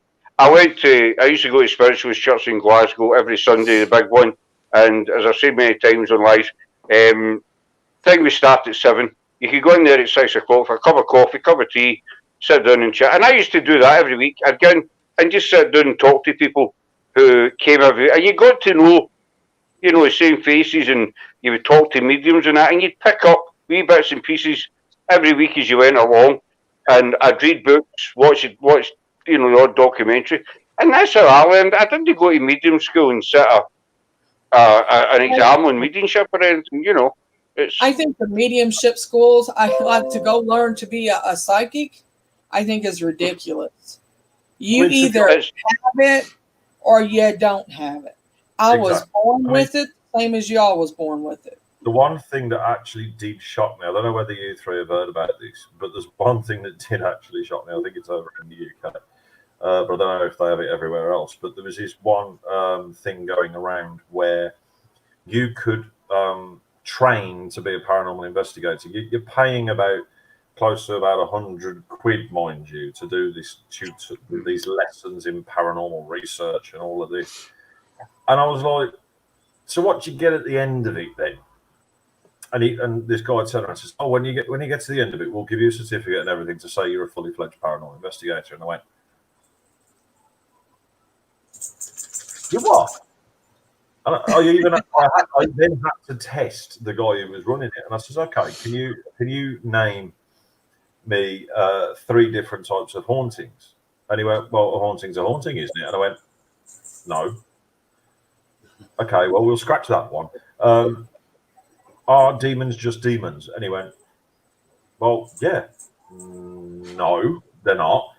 You've got demonic entities, you've got demonic spirits. One was non-human, the other one's human. I says, and then he went to the point where, because obviously I'm not just a ghost hunter. I deal with UFOs, I deal with cryptozoology, the full works. And then I turned around to him and I went, so what's your viewpoint on UFOs? And he went, oh no, that's a load of rubbish. And I went, but he believes in spirit. But he believes in we can talk to spirit. Now, I believe that there's a possibility for all of it to be out there. And he was just firing these questions out left, right, and centre, and it just got so. I mean, it literally felt like my brain was about to explode, because it was everything that was coming out was completely wrong on every level. I turned around to him, what's your views on 30 East Drive? Go on. I said, I'd really love to hear your views on 30 East Drive. And he went, oh, it's just a normal everyday house that wants money. And I went, no, it really isn't. That is a demonic spirit that don't want to go, which they have the ability to do. Oh, no, they don't. No, they don't. You can always get rid of them. No, you can't. If they don't want to go, they ain't going. It's the same with normal spirit. If the spirit doesn't want to get moved on, it won't be moved on. And I was like, how can you be charged? And I literally went to town on this person. It was all over Messenger. And I went to town with this person, and I says, well, I'm sorry, mate, but you should not be asking people to give you £100 to tell them to be a skeptic, because that's what it sounds like to me. With paranormal research, you've got to have Section A, which is the possibility of belief. You got to then have section B, which is the possibility to tear it apart at the same time. And then, because it's like with me, I said I have this 3 filing system in my head. Number 1 is the normal. Number 2 is I don't know. And number 3 is, oh my dear God, it's paranormal. Now, it was like with that video where that got sent to me that I caught something coming out from behind the tree. I said, well, I don't know. It got shoved straight into my I don't know category at that moment in time. I got trolled. A whole video done about me for faking it and this and that. And I went, well, no, because I haven't even had a chance to debunk it yet. Last night, as you saw, Scott, on my live, I debunked it. I got the same torch, same rig, everything was the same, and went, oh, hang on, look, there's something about my flashlight, my light rig that I was using gave a blur effect when I panned away from the tree. So therefore, there you go, I've debunked it, so now it's gone from I don't know to normal. This is how it is. This is how the research is. Exactly. I mean, you see some guy charging £100 to train to be a ghost hunter, paranormal investigator. And this is just my opinion. The only thing you need to be a paranormal investigator, to me, is an open mind. It's all this. Yeah, it's all in one. You can buy, you can buy all the gear, the meters, the lights, etc. You know, that's great. I mean, we've got some as well. But if you don't have an open mind, then you're just wasting your time. You're wasting your money because you're going to get into a location thinking, you know, this isn't haunted or why this. It's a waste of time. Oh yeah, don't get me wrong. Sorry, Brett, I'm John. Hello. It's like I said. I mean, there is certain things that you learn that you have to learn. I mean, for example, you come across a derelict building. I mean, I know Scotland's full of them. You know, UK is full of them. America's full of them. We got loads of them. Now, let's say, for example, if you're inexperienced, you're going to just dive in headfirst, probably kill yourself, probably fall through a wall, whatever. There are specific things to learn. Number 1, your own safety and your team safety. So make sure wherever you go and whatever you do, everybody is kept safe. Right. Make sure you know your surroundings. You know everything around you. From if you're doing outdoors, you've got to think of wildlife. You've got to think of this and that. When you're in a derelict building, you've got to think of dust. You've got to think of debris. Once you've familiarized yourself with everything that is normal, then that's when you can switch on that side of your mind that's paranormal. Because let's say, for argument's sake, okay, you're in a room, there's no debris, there's no crumbling walls, there's no dust, nothing like that, and then all of a sudden you hear a bang in that room. That's the moment when you can go, okay, what's that? I mean, we don't say, oh, yeah, it is, because when I did an investigation at an abandoned church with Steve from Ouija Brothers, he heard a noise and he went, okay, what was that? Panned up his camera and lo and behold, it was a pigeon. So he went, you know what? There we go. It was a pigeon. Oh, hang on a minute. What's this? Hi, John. I don't think you were born with the gift and in your life experiences have channeled your abilities. Everyone is born... Right, so just to answer that one, everybody's born with a specific ability. It's actually, as mad as it sounds, it is a science at the same time as supernatural. It is actually comes more under science. There's a section of the human brain which develops as you grow older, which is the perception part. Now, when you look at animals and small children, young children, their perception hasn't been tainted, so to speak. So their perception is wide.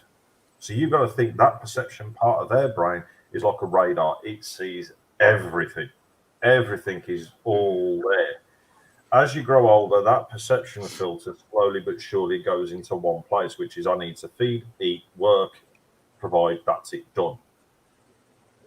When you're young, your perception filter is massive. So you haven't got to worry about daily life stresses. You haven't got to worry about anything else. There's no life. But it's then some people have to relearn certain abilities. I mean, yeah, don't get me wrong. as Luna said, there are certain abilities and gifts. Like with me, one of the things, and it is 100%, my other half will back me up on this one. Mine is healing. I do heal quicker. I mean, I fractured all of my fifth metacarpal, which you might have seen on some of my videos where it was all strapped up and everything. And I went for that was about 7 weeks ago. Now, for a fracture to heal, you're looking 6 to 8 weeks. I went for a second X-ray on the 3rd week, and they turned around and says, "Was it the 3rd or was it the 4th week?" I think it's about the 3rd, 4th week. Now, at this point, there should still be signs of a fracture. True. Mm-hmm. But when I looked at the X-ray, they went, "Yeah, but we can't see the fracture. Where is the fracture?" And I said, "Well, it's the fifth metacarpal. That's what we're looking at, but I can't see it." So yeah, there are specific gifts that you are, that are there. You're born with it.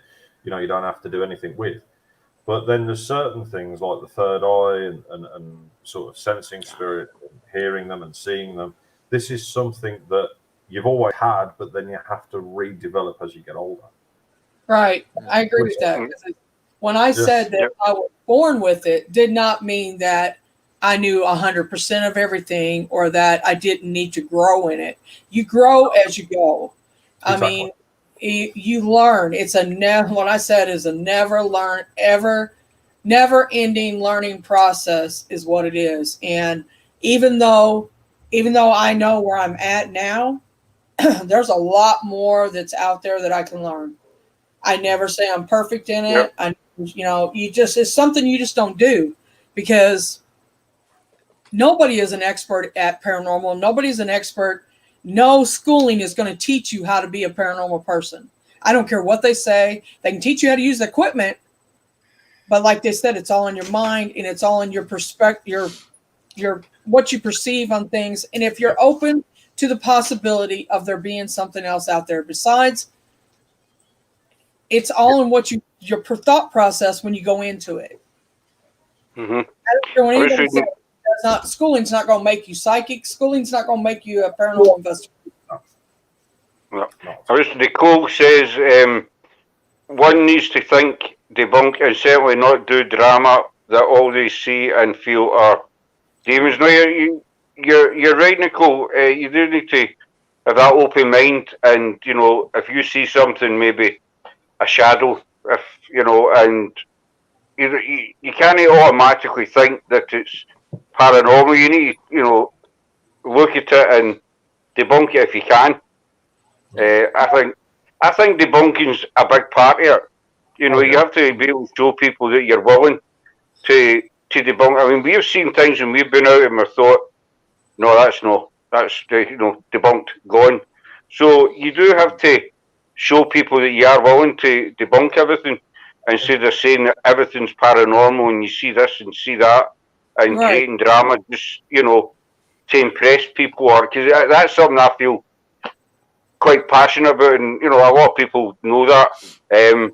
So you do need to be able to debunk, and you don't need drama, and because the paranormal, it's not about drama and scaring people. It's about truth and teaching people.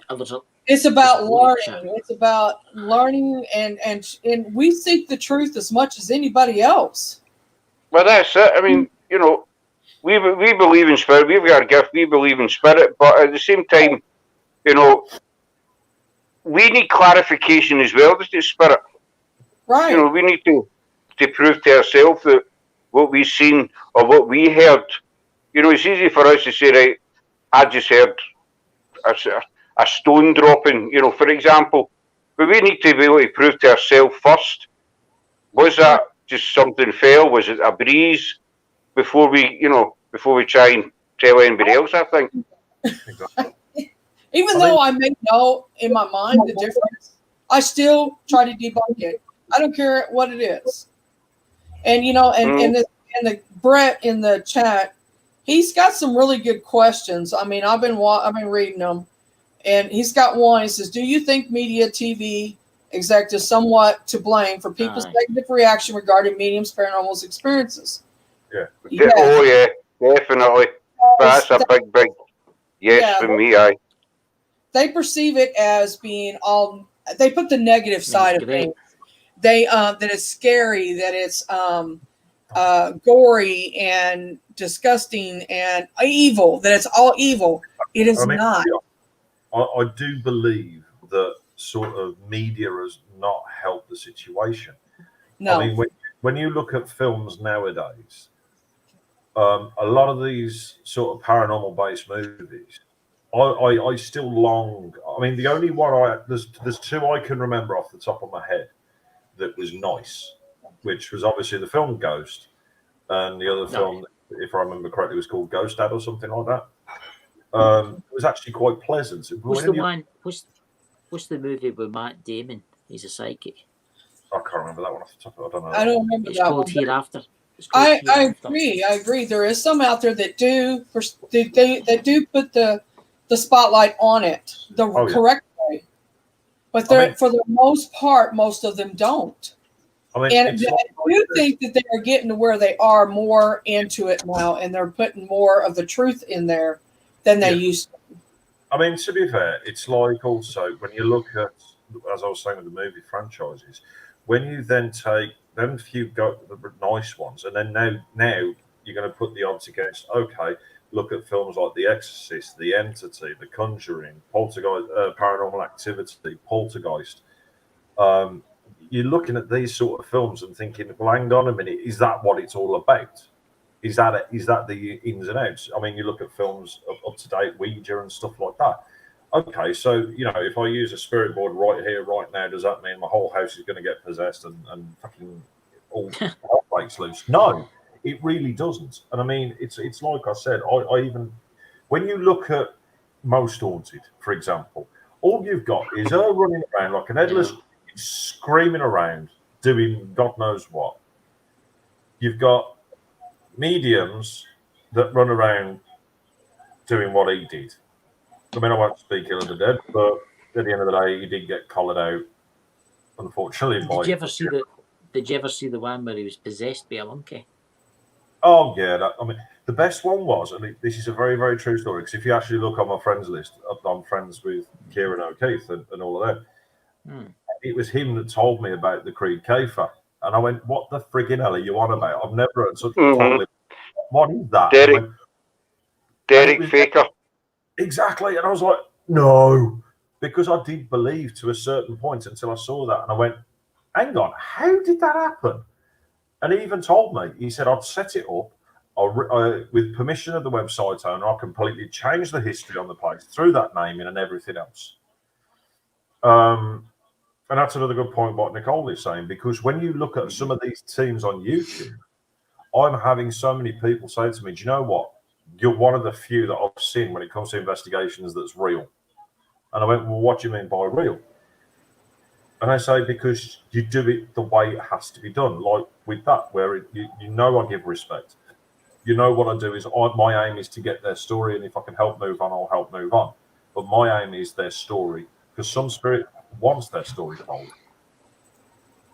But when you look at specific themes, they're running around going, "Right, ladies and gentlemen, oh my God, we got the most epic location," and blah, blah, blah, blah, blah. And I'm like, "No, you're all right. I don't want to do that. That's not who I am."